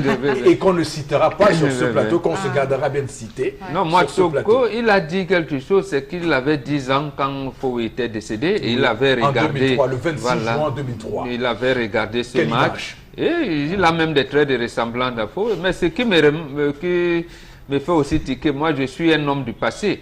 Et que je l'ai vu avec le numéro 7 de Oman Biyik et que Oman Biyik était un grand buteur. Donc je ne connais pas en fait qu'il n'y a même pas encore d'entraîneur sélectionneur national au Cameroun aujourd'hui. Donc peut-être que le nouvel entraîneur il verra Toko Ekambi entrera dans son schéma, dans ses plans tactiques. Donc, bon, c'est vrai que Toko Ekambi se plaint de ce que quand il joue chez les Lions, on le met soit sur un côté, soit en arrière, et que son poste, c'est le numéro 9. Ça veut donc dire que voilà, qu'il entre dans le plan tactique du nouvel entraîneur. Parce qu'avec le numéro de Oman Biyik, numéro 7, ça m'a fait penser à beaucoup de choses. Maintenant, non, moi le problème c'est Marc Vivien Foué. Le gouvernement camerounais avait pris des engagements devant le monde entier que son complexe sportif à Bétain n'allait pas mourir. Mais malheureusement, aujourd'hui, si on avait poursuivi, peut-être qu'on aurait un stade là-bas et quand on aurait... Voilà. Quand vous allez à Bétain maintenant, c'est dans la broussaille. C'est clairement et je ne sais pas que ce soit sa veuve ou les orphelins, le gouvernement, je pense que comme Marie-Louise, elle n'est pas une personne qui bavarde, mais je sais également qu'on a recruté un entraîneur dont je ne dirai pas le nom ici, un ministre des Sports sollicite Madame Foué pour les tractations avec cet entraîneur-là, mais je vous assure, les tractations ont eu lieu. Madame Foué a même préparé la nourriture pour tout le monde, on ne lui a même pas laissé un fanta. Elle l'avait dit à l'époque, je ne dirai pas le nom de l'entraîneur. Et cet entraîneur a gagné beaucoup d'argent au Cameroun. Je vous dis, le ministère des Sports en question. Je vois qui c'est et je vois Voilà, de quel ministre on parle. D'ailleurs, ce ministre-là a rassemblé beaucoup de casseroles lors de son passage à la tête de ce ministère des Sports et Éducation civique, physique. Charles-Abel Bachou, donc avec Karl Toko Ekambi, pardon, qui gagne dans ce trophée en France. Ça représente quoi pour vous? Je n'aime pas trop me pencher sur les affaires de football, M. Eric Fopoussi, parce que j'estime que nous avons trop de problèmes.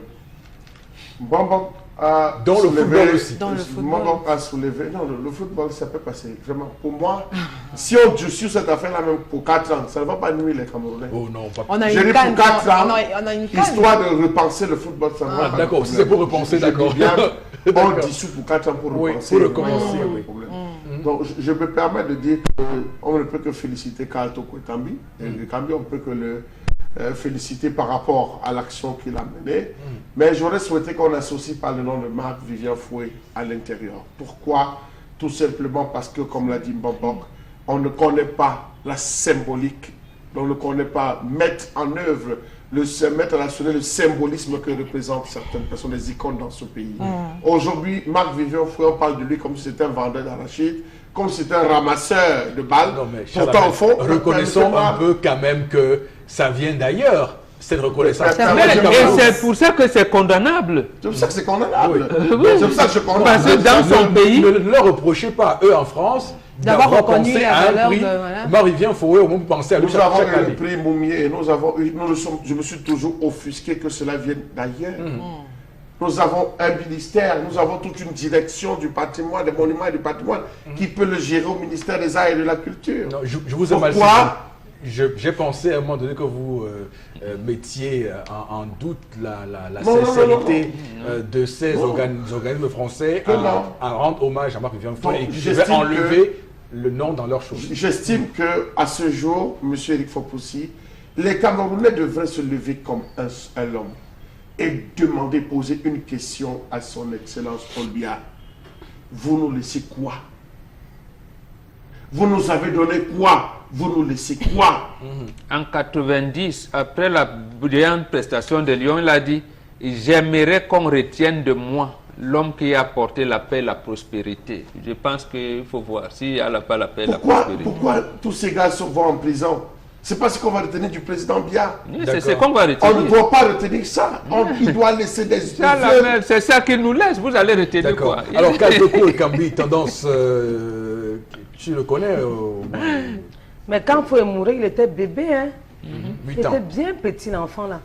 Papa, appelle Thierry Henry. Tu lui dis que j'ai dit que la promesse est une dette. Parce que l'année que Marco est décédé, moi j'étais devant la télé. À l'époque, il regardait le match. Il avait dit qui va s'en occuper de la veuve. Pour ne pas dire certains dirigeants qui ont vu les caméras partir allonger leur bouche pour dire que non, la veuve va être heureuse, on va bien s'occuper de ses enfants. Qu'est-ce qu'elle devient, la veuve de Marc-Vivien Foué? Non, peut-être que Thierry Henry s'occupe d'elle là-bas. Thierry Henry avait dit, j'avais vu le jour là, bonbon. Non, il gère, Oui, il avait dit. Il avait dit le jour là qui va s'en occuper d'elle. Il gère. J'ai cru que le complexe Marc-Vivien Foué qui est devenu où les gars Funumbanga habitaient. On m'a dit qu'on Funumbanga là-bas. Les gens m'ont dit que c'est devenu un endroit où on fume que le mbanga. Donc papa. Non, c'est pas Thierry devenir. Thierry Henry a dit qu'il veut que les enfants... Non, voilà. Je demande le nom maman. Maintenant, si c'est à ton père que tu dis d'aller faire ce terrain... Non, j'ai voulu qu'il appelle Thierry Henry parce qu'une maman ne peut pas attacher. Les Mboma et les juges sont... Thierry Henry s'est occupé. Qui n'est pas camerounais. Il s'est occupé de notre veuve. Qu'il a fait quand même Japon. Une seule main ne peut pas attacher un paquet. Appelez donc les Mboma. Il cause avec Thierry Henry. Ils font une réunion pour regrouper les gens. Les Carlos Kameni, voilà. Les Job Désiré. Voilà. Mais sans les Ruel Andem même, pourquoi pas, c'est un ancien Lyon. Je connais. Jérémy Ditap. Jérémy Ditap. Ils sont tellement nombreux que si et si ça devient la liste du bac. S'ils peuvent faire une réunion, voir comment on peut construire, même un orphelinat là-bas pour aider les orphelins. Parce que si Marco vivait, ce que l'endroit ne devait plus être comme ça. Vous voyez comment quand même ces choses meurent. Je sens dans mon cœur que moi-même, le jour de ma mort, même mes choses vont mourir comme ça. Mais je vais encore dire à tous ceux qui aiment ce que j'ai fait, pardon. Si je meurs, d'ailleurs, je ne souhaite même pas mourir à l'âge ici. Ce que vous allez me donner qu'à mes enfants, étant dans la TV, voir. Jusqu'à ce que quelqu'un vienne dire que ce qui avait dit qu'on donne, vous dites non. Ce que vous pouvez me donner le jour de ma mort, s'il y a quelqu'un qui peut dire que je prends la charge d'envoyer les enfants à l'école jusqu'à nouvel ordre, vraiment, prenez ça. Je fais un témoignage comme ça devant mon public. Ok. Alors, Florazé, un mot également sur cette histoire. Oui, cette récompense aussi. Oui, très belle performance. Très belle performance. Je pense que ce sont des performances qu'on a besoin pour notre CAN. Bon, qui l'a dit. Parlant vous l'avez également dit, il a revendiqué un certain nombre de choses. Donc vivement que l'actuel, enfin l'entraîneur officiel qui sera connu, pense également à ce type de personnes, à ce type de performance, parce qu'on a besoin, malgré le climat austère auquel on se trouve, parlant du football camerounais, on a quand même une compétition d'envergure qui va s'organiser, qui va se maintenir, qui va se jouer au Cameroun. Donc, on a besoin d'avoir une équipe bien ficelée, avec de bons joueurs, qui soient maintenus sur le plan stratégique sur le terrain. Donc, il faut également penser à ça. Donc, je pense que jeune qu'il est, il a de l'énergie, la fougue et tout. Donc, je crois qu'il est à féliciter. Et puis, parlons de Marc-Vivien Foué. C'est comme Charles Hamel l'a dit. Il fallait pas... On le déplore un peu. On peut notamment évacuer encore cette gangrène qu'on a en nous. Parlons justement des icônes qu'on n'arrive pas à louer au Cameroun. Donc, c'est un peu triste. Mais déjà que si l'extérieur pense à nos icônes comme Marc-Vivien Foué et bien d'autres, et qui sont reconnus à l'échelle internationale. Moi, pour ma part, je pense que le Cameroun, c'est le Cameroun qui brille ailleurs. Et au moins, les autres reconnaissent qu'on a quand même du potentiel. Ah, d'accord. Comme Chirac est venu avec Roger Mila dans ses mallettes pour dire au président de la République, vous avez dit que vous avez demandé à ce monsieur que vous le verrez. Vous allez le voir quand. Alors, donc, Karl Toko et Kambi, félicitations, hein, Gaillard, et surtout... nous ramener aussi de gros buts dans les prochains matchs des Lions indomptables du Cameroun pour définitivement vous ancrer dans le cœur des Camerounais comme un certain Samuel Eto'o ou Mambéik en leur temps. Et Bassongok, tu oublies Bassongok. Non, c'est sa génération, donc ils sont ensemble. Et quand c'est comme ça, c'est l'image. Ils pourront se battre. C'est l'image du Cameroun qui est bien dehors. Donc, mes félicitations, mon petit. D'accord. Florazé, la troisième information. La troisième information nous emmène à Tchang. On est au Cameroun, où de ce côté, le sous-préfet de Tchang donc exige, à travers une note, il exige la fermeture des débits de boissons à 21 h. Plus rien n'est ouvert, fermé.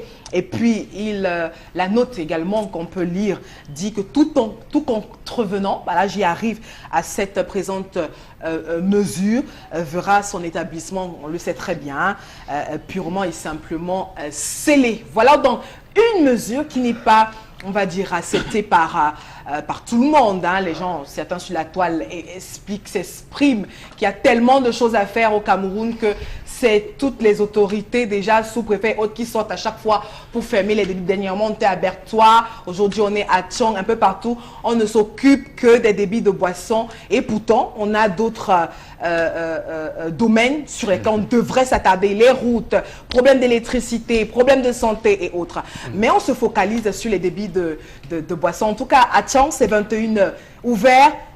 Pour ceux qui viennent entraver à cette mesure, verront tout simplement leur établissement purement et simplement fermé. Mais si vous voulez mon avis, il faut commencer aussi par là déjà, parce que on a de nombreux Camerounais qui travaillent dans le secteur de l'eau, comme vous dites, et tout problème, qui arrivent au boulot sous. Donc, vous imaginez que... C'est par là qu'il faut même commencer. Il faut commencer par là pour qu'ils soient d'abord sobres. Non, remarquons, même les internautes, en réalité, permettez. Ils embêtent. Lorsque vous venez, vous voulez ouvrir un débit de boisson, votre licence est bien marquée. Vente emportée vous permet à telle heure, 20 h. Bar dancing vous permet à telle heure. Boîte de nuit vous permet à telle heure. Ça, c'est connu. Qu'est-ce qu'il y a à demander, comment je vais dire, la licence d'exploitation d'une vente emportée et vous pensez que vous allez y mettre la musique et qu'on vous laisse fonctionner jusqu'au matin. C'est pas possible. Ce n'est pas possible. Avec ce que cela, d'abord, c'est contre la réglementation. Maintenant, si vous voulez créer une boîte de nuit, allez solliciter la licence d'exploitation d'une boîte de nuit. À ce moment-là, les autorités administratives sauront qu'il y a une boîte de nuit qu'on appelle Matanda là-bas, qu'on pourra, et on va envoyer les forces de maintien de l'ordre encadrées. Mais vous ne pouvez pas avoir un bar, l'exploitation d'un bar, et penser que vous allez mettre tout ce que vous voulez. Non, ce n'est pas possible. Non, il faut mais merci, monsieur le sous-préfet. Moi aussi, merci beaucoup, monsieur le sous-préfet. Ça empêche aux gens d'aller au boulot. Étant en état d'ébriété. Et maintenant, en plus de l'insécurité, vous voyez, la crise des régions du nord-ouest et du sud-ouest fait que les gens commencent à venir. Et c'est là où on va passer. Et la drogue, et les armes, et la prostitution, et tout ça. Maintenant, et le sexe à outrance. C'est ça qui est dangereux. Mais c'est tôt. Non, merci, monsieur l'autorité administrative. 21h, c'est tôt. Les gars, il faut dormir, il faut aller dormir, réfléchir à la maison, comment vous allez vous organiser pour aller au foot. Tu dis quoi comme ça? C'est tôt, les gens voient vos Camerounais. Actuellement, on se plaint qu'il n'y a pas de courant.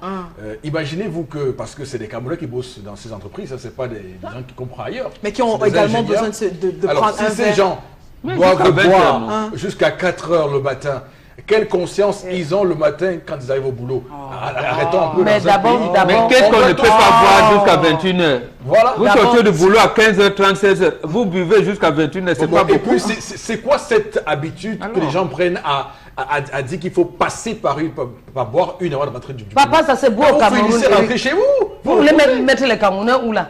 Même quand on augmente les prix de la bière, les Camerounais sont tous dedans. Comment vous êtes comme ça? Donc c'est bon, donc les sous-préfets ferment. Franchement, Florazé, j'espère que ce n'est pas. J'espère que c'est un one-man show. Il faut que ces collègues de Vouri commencent aussi. Non, pour le Vouri, chaque jour qu'on va faire manger à faire, on fait le one-man show. Le tapage, on publie après, on paye, on va payer la licence. Papa, pardon. Surtout aux abords de l'université. Oui, pour l'université, je suis d'accord parce qu'il y a les étudiants là-bas. Mais pour Tchang, papa, 21h, c'est tôt. Au moins 23h. Tout comme le tu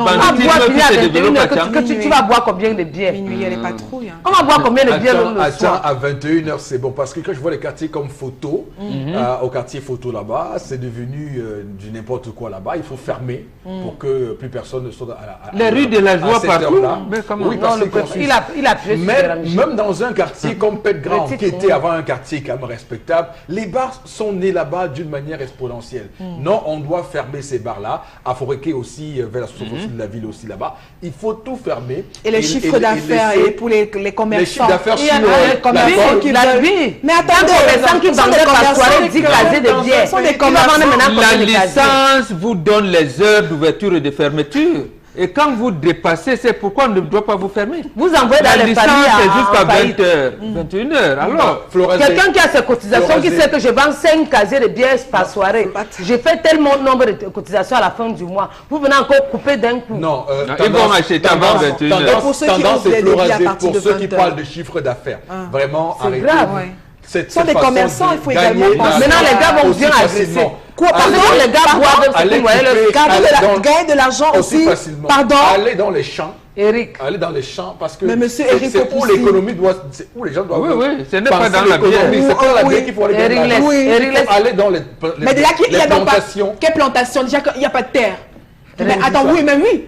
Il n'y a pas de terre. Quand les gars boivent, il y a quoi?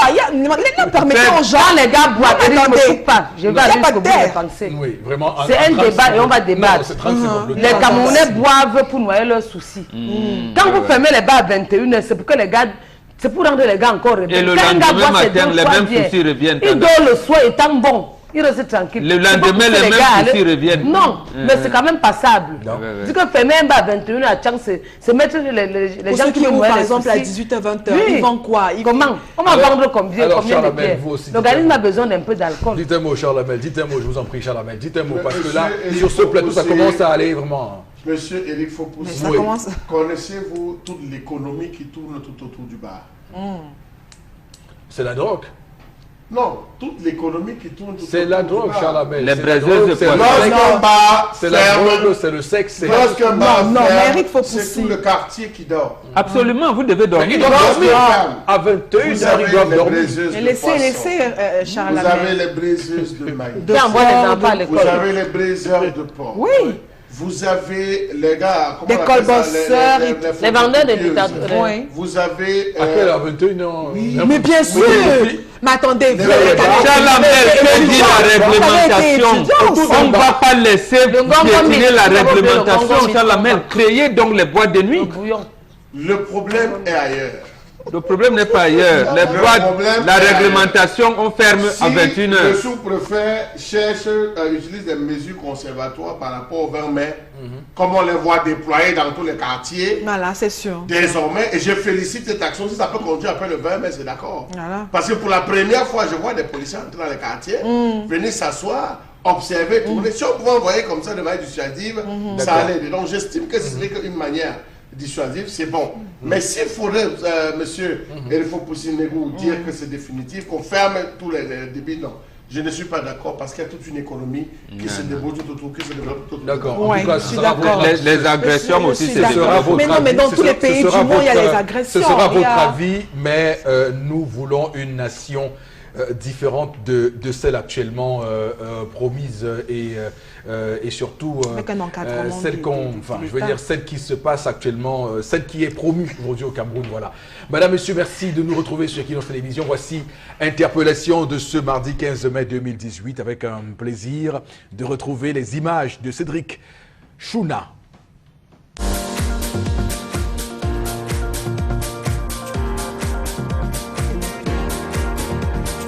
Bon, pour moi, le développement, c'est qu'on finit d'abord avec les routes qu'on a cassées. Qu'on les casse, si on laisse.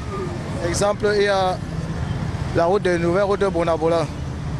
C'est cassé depuis peut-être 3 ans. Jusqu'à aujourd'hui, là, on a fait qu'un côté, on a laissé l'autre. Et ça crée les accidents. Ça, il y a tué au moins peut-être 3 morts, 3 personnes là-bas. Si le gouvernement pouvait casser comme ça, ils arrangent aussi plus facile, vite. Ça allait être plus bien.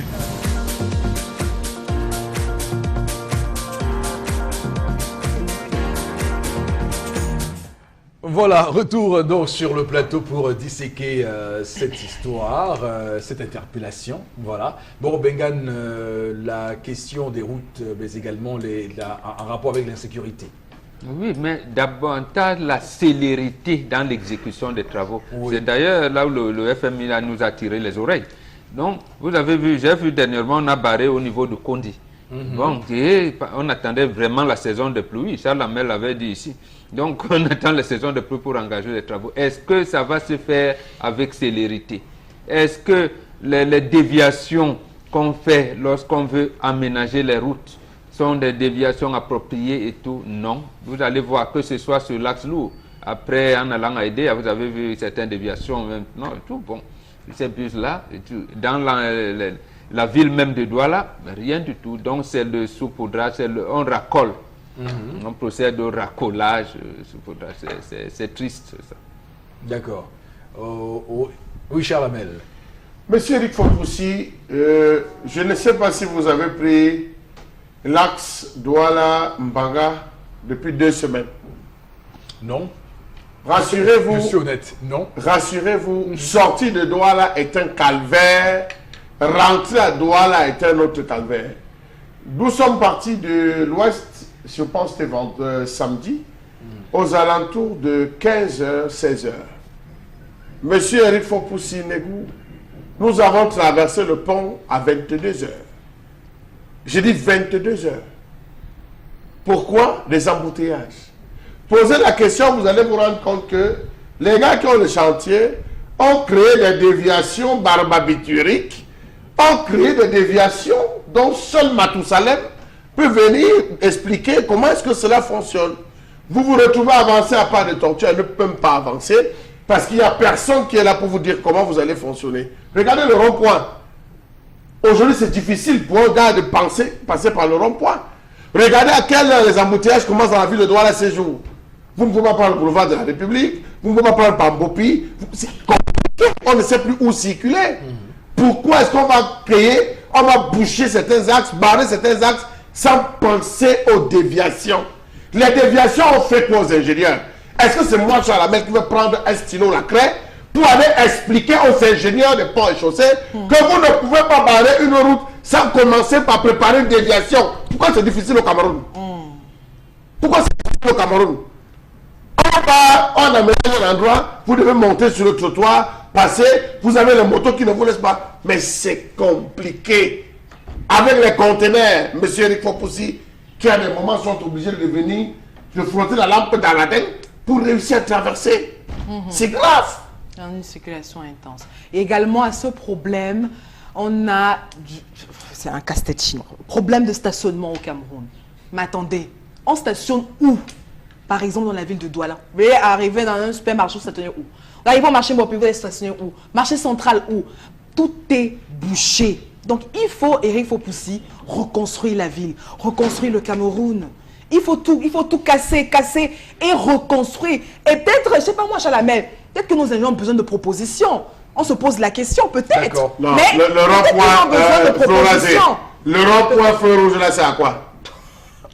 Le rond-point de Bonassamara, ça sert à quoi?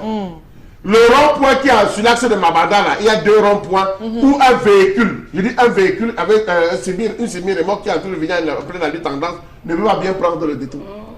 Je vois. C'est compliqué. D'accord. Le délégué plante les fleurs. Alors, merci beaucoup. Mais quand ils plantent les fleurs, les Benskineurs viennent pisser sur les fleurs, ils arrachent. C'est un Benskineur. Voilà le lycée des deux que le Ngom avait arrangé ce qu'on a dessiné les femmes. On avait dit interdit de jeter les ordures. C'est qu'un Benskineur finit de manger le fombo qui peut frotter sa bouche au mur.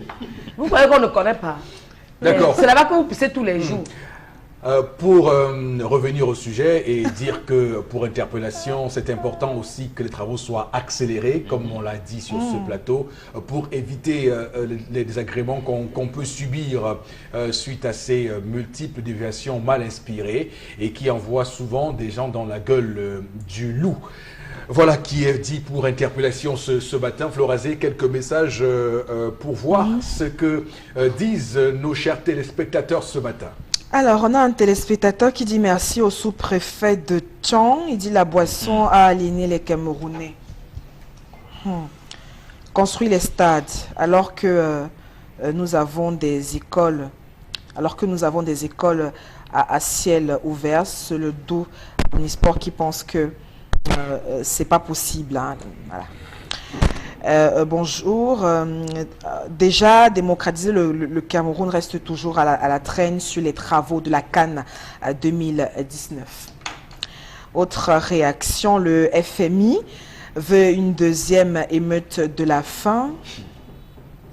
Car en 2008, c'était une hausse de carburant qui était donc le déclencheur. Bon, il faut dire que le FMI, que c'est pas d'actualité, hein, bon, arrêtons de... Faut pas que les gens pensent qu'on a dit sur le Zénith qu'on va battre le carburant. C'est pas ce qu'on a dit. On a juste fait un rapprochement à l'époque avec un débat qui commençait à poindre à l'époque sur la question du carburant. Mais ce que le FMI demande, c'est que l'État du moins intègre les dépenses liées au carburant et à la sécurité dans la loi des finances 2018. On s'en tient là, c'est ça l'information. Maintenant, nos commentaires, c'est on est revenu sur l'historique des rapports avec le Cameroun et le FMI sur la question du carburant et notamment cette politique qu'avait inspiré, ou qu'avait souhaité que le FMI, que le Cameroun, implémente via le carburant et l'augmentation du carburant. Le Cameroun a toujours dit niet, a toujours dit non, on va continuer à stabiliser via la CSPH et à subventionner pour que ça ne grimpe pas et qu'on ne sente pas les fluctuations du carburant sur le marché au Cameroun. Donc voilà, l'information. Donc on n'a pas dit que le carburant sera augmenté. Non, on n'a pas dit ça. L'amour est la réunion entre deux personnes qui décident de vivre ensemble pour le meilleur et pour le pire. Donc la femme ne doit pas seulement attendre de l'homme. Je voudrais dire de mettre d'abord Dieu devant toute chose. Avant l'arrivée des Blancs, on arrêtait les femmes pour le mariage en route, surtout chez les... la précision du message, voilà. Voilà. Alors, je n'arrive pas à... Je vais avoir la précision. Très attentif. Oui, moi également, mais j'ai... Parce que ce type de messages-là, ce sont des messages attacatoires. Alors, surtout, à la tradition le message, et surtout à la... Oui, le message dit... Oui, continue à lire le message. Surtout chez... je comprends pas. Il voulait dire quoi? Surtout chez les Mbombok. Et nos mamans restaient de plus en plus 50 ans en mariage. De nos jours, ça ne vaut pas la peine. Donc, seul Dieu connaît le lendemain. Donc, je ne sais pas si... Ça fait partie des idées reçues, c'est faux. C'est archi faux, ça. Bon, pour lui, justement, en Afrique, on ne forçait pas la femme des mariages. On ne rappe pas les femmes pour les amener en mariage. On arrêtait les femmes. Je sais pas dans quel contexte. Je vous invite à lire Tchekanta Diop, l'Afrique noire précoloniale. Vous allez voir tout ça. Qu'est-ce qui s'est passé avant l'arrivée des femmes? Vous allez voir que la femme, le statut de la femme dite primitive est plus évolué que le statut de la femme dite moderne aujourd'hui. Donc, ce que vous reprochez à vos grands-mères, à vos buts de n'avoir pas été, elles étaient, j'allais dire, plus matures. À 18 ans, elles étaient plus matures que vous aujourd'hui.